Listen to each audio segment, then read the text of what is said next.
आप देख रहे हैं वॉइस ऑफ कौशाम्बी न्यूज। हर आवाज बनेगी खबर। खबर उत्तर प्रदेश के अयोध्या जिले से, जहां अयोध्या में अंतर्राष्ट्रीय हिंदू महासभा के संगठन के लोगों ने तपस्वी छावनी में संत धर्माचार्य को कंबल वितरण किया। इस वितरण के मौके पर अंतर्राष्ट्रीय हिंदू महासभा ने संकल्प लिया है, अगर भारत को केंद्र सरकार हिंदू राष्ट्र घोषित करेगी तो अयोध्या में प्रधानमंत्री नरेंद्र मोदी की सोने की प्रतिमा स्थापित होगी। इस विषय में और किसने क्या क्या कहा, आइए सुनते हैं। भारत का और महाराज जी हमारे संगठन के राष्ट्रीय संरक्षक हैं और आपके नेतृत्व में हमारे संगठन को आपने निर्देशित किया कि जो ठंड बहुत है इसको देखते हुए हमारे संगठन से 11,000 कंबल पूरे प्रदेश में बंटने हैं, जिसकी आज शुरुआत की गई है। पहली शुरुआत अयोध्या में साधु संतों को वितरण करके किया गया है। कितने कंबल आपने वितरण करे?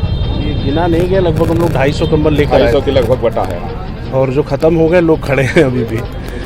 तो ये कंबल वितरण हुआ और हमारा संगठन जो है पूज्य नरेंद्र मोदी जी से ये मांग करता है, जो कि हमारे यशस्वी प्रधानमंत्री हैं, उनसे मांग करता है कि पूज्य महाराज जी को राष्ट्रीय संत की उपाधि दी जाए।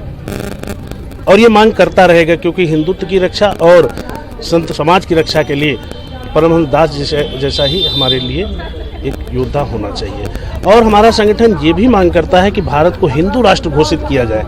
और जिस दिन ये संकल्प हम लेकर आज यहाँ से जाते हैं, जिस दिन मोदी जी हिंदू राष्ट्र घोषित कर देंगे, अयोध्या में सोने की मूर्ति नरेंद्र मोदी जी की हमारा संगठन। जय श्री राम।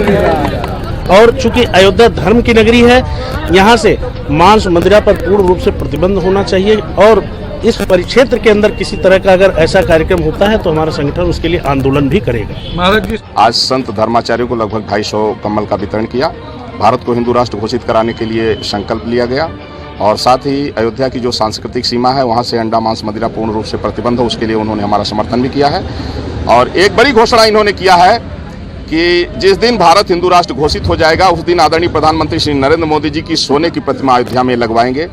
और एक बात इन्होंने जो हमारे लिए कहा कि जिस तरह से राष्ट्रपिता महात्मा गांधी हैं उस तरह से मुझे राष्ट्र संत केंद्र सरकार घोषित करे, इसके लिए मैं आभार भी व्यक्त करता हूं इनका।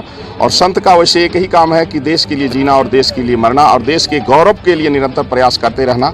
और मैं प्रयास भी उसी तरह से मेरा जीवन, मैं जब से जानने लायक हुआ तब से समाज सेवा और राष्ट्र के गौरव को बढ़ाने में निरंतर प्रयास कर रहा हूं। चाहे वो राम मंदिर का आंदोलन रहा हो या पाल घर संतों के उसमें जो है खड़ा होना रहा हो या पॉपुलेशन कंट्रोल को लेकर के मेरा जो प्रयास रहा है। और हिंदू राष्ट्र के लिए अभी 16 दिन तक मेरा आमरण अनशन था, सब लोग जानते ही हैं।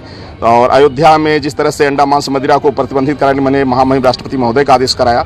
तो मेरा प्रयास है कि भारत जो है जल्द से जल्द विश्व गुरु बने और राम राज की पुनः स्थापना हो। और आदरणीय प्रधानमंत्री नरेंद्र मोदी जी के नेतृत्व में ही ये संभव है। जिस तरह से लोग कहते थे कि ये 370 और 35 से कभी हट ही नहीं सकता है, लेकिन ऐसे हट गया कि लोगों को पता ही नहीं लगा। उसी तरह से भारत हिंदू राष्ट्र भी घोषित हो जाएगा और लोग जो है सोचते रह जाएंगे कि कैसे ये हो गया।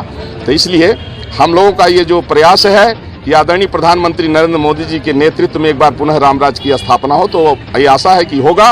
और यदि भारत हिंदू राष्ट्र घोषित नहीं होता है तो इसके लिए हम लोग जन आंदोलन करेंगे। सभी को जय श्री राम। मैं जिला अध्यक्ष विश्व हिंदू महासंघ। हम लोग भले ही अलग अलग संघ से हैं, लेकिन हम लोग हिंदुत्व के लिए ही लड़ाई लड़ रहे हैं और हिंदुत्व की रक्षा के लिए ही हमारा संकल्प है। जैसे कि हमारे जगत गुरु परमहंस जी ने अभी बोला है कि सही है कि अयोध्या से मांस और मदिरा का जो है यहाँ से निषेध होना चाहिए, प्रतिबंध होना चाहिए यहाँ पर, क्योंकि ये श्री राम जी की नगरी है और यहाँ पर सभी हमारे साधु संत रहते हैं। और यहाँ पर जैसे कि हनुमान चालीसा में दो लाइन है कि कुमति निवार सुमति के संगी, कि जैसे बजरंग बली जी ने जो है खराब सोच के साथ वो नहीं रहते हैं, वो सुमति अच्छी सोच के साथ रहते हैं। ऐसे ही हमारा भी संकल्प है कि यहाँ पर सुविचार की गंगा बहे और अच्छी सोच के साथ अयोध्यावासी आराम से यहाँ पर रह सकें। जय श्री राम।